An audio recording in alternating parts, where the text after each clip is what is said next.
में सुंदर नहीं थी, लेकिन अमीर बाप की बेटी सृष्टि पर उसकी माँ जान छिड़कती। मेरी बेटी कितनी प्यारी है, भगवान सबको सृष्टि जैसी बेटी दे। सृष्टि धीरे धीरे बड़ी होती है।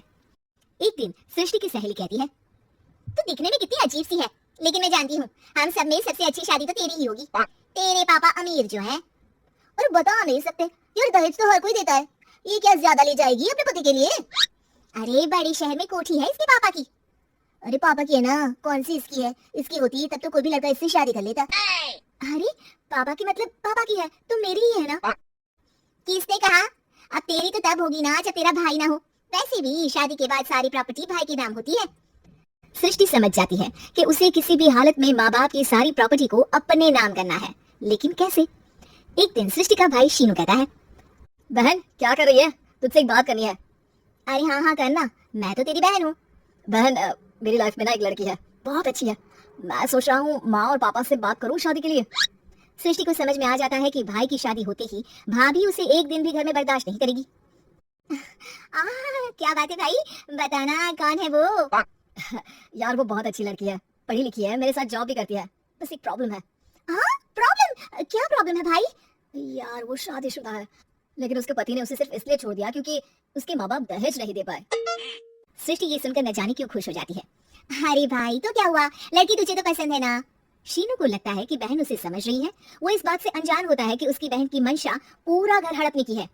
सृष्टि अपनी माँ से कहती है, मम्मी मुझे तो बहुत चिंता है, पता है शीनू क्या कर रहा है? अरे क्या कर रहा है, वो तो काम पर जाता है और वापस घर आता है। नहीं ना माँ, वो यही तो नहीं कर रहा, बाकी सब कर रहा है। आपको पता है उससे प्यार है, और वो भी एक शादीशुदा लड़की से। ये क्या हो गया, मैं सोसाइटी में क्या मुंह दिखाऊंगी? अरे तेरे पापा तो यही कहेंगे कि मैंने ही उसे बिगाड़ दिया है।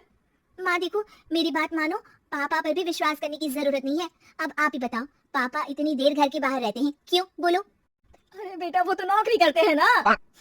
तू बहुत भोली है माँ, पापा का ऑफिस तो 7 बजे खत्म हो जाता है, लेकिन देखो कितनी देर से आते हैं। अरे नहीं नहीं बेटा, ऐसी कोई बात नहीं है।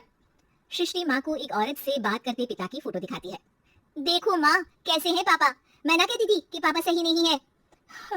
मैं तेरे पापा से बात करूंगी, दे फोटो मुझे। ओ माँ वो तो डिलीट हो गई। लेकिन चल तूने तो देख लिया ना, पापा से बाद में बात कर लेना, और हाँ मेरा नाम बिल्कुल मत लेना। हाँ माँ। अब क्या था, सृष्टि की माँ और पिता के बीच झगड़ा होना शुरू हो जाता है। सृष्टि के मन में क्या चल रहा था कोई नहीं जानता था।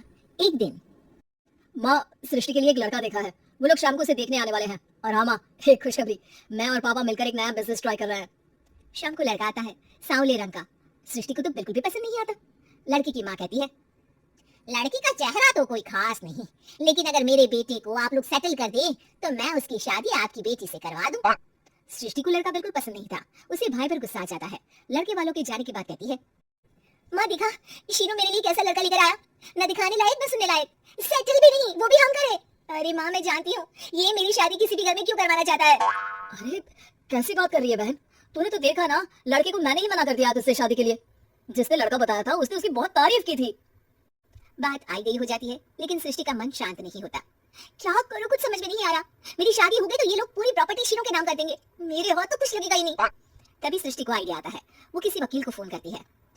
जी देखिए, अगर आपके मम्मी पापा का तलाक हो जाता है तो आपके पिता की आधी प्रॉपर्टी आपकी माँ के नाम हो जाएगी, फिर उसे वो किसी को भी दे सकती है। सृष्टि अब माँ को बेटे के खिलाफ करती है। माँ शीनू पर नजर रखा करो, वो जिस लड़के के प्यार में है ना वो शादीशुदा है। यहाँ आएगी सारा पैसा रुपया जमीन जायदाद सब भड़क लेगी। पापा का भी हाल तुमसे छुपा नहीं है, ऐसा ना हो कि मैं और आप एक दिन सड़क पर भीख मांगे। हे भगवान, मैं तो जीते जी मर जाऊंगी अगर ऐसा हो गया तो। ऐसा हो गया नहीं माँ, ऐसा ही होगा। अभी समय है, आगे का सोच लो।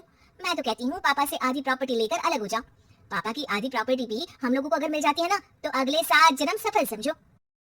बेचारी माँ बेटी के कहने पर पति से तलाक लेकर अलग हो जाती है। सृष्टि अब पैसों से गाड़ी और अपने दूसरे महंगे शौक पूरे करने लगी। उसके दोस्त भी उसके पैसे इस्तेमाल करते। सृष्टि कल तुम कहाँ थी? मैं सारा दिन घर पर अकेली थी। तो मैं क्या करूं?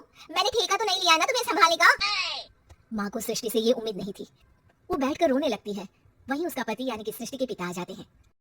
मैं जानता था कि तुम्हारा यही हाल होगा, तो आपने मुझे रोका क्यों नहीं? मैं रोकता तो तुम रुकती क्या? सृष्टि के कहने पर तुमने मुझ पर अपने बेटे पर शक किया, लेकिन तुम ये भूल गई कि कैसे हम दोनों ने मिलकर जीवन में इतना सब खड़ा किया। माँ पति के गले लग जाती है। मुझे माफ कर दीजिए, मैंने आपकी कमाई का एक बड़ा हिस्सा गवा दिया। कोई बात नहीं, तुम साथ हो तो मैं ऐसी 7 प्रॉपर्टी खड़ी कर दूंगा। तभी वहाँ सृष्टि आ जाती है रोते हुए। माँ, मयंक ने मुझे छोड़ दिया। वो बोल रहा था जब तक मेरे पास पैसे थे तब तक ही वो मेरे साथ था। पापा, माँ, मुझे माफ कर दीजिए।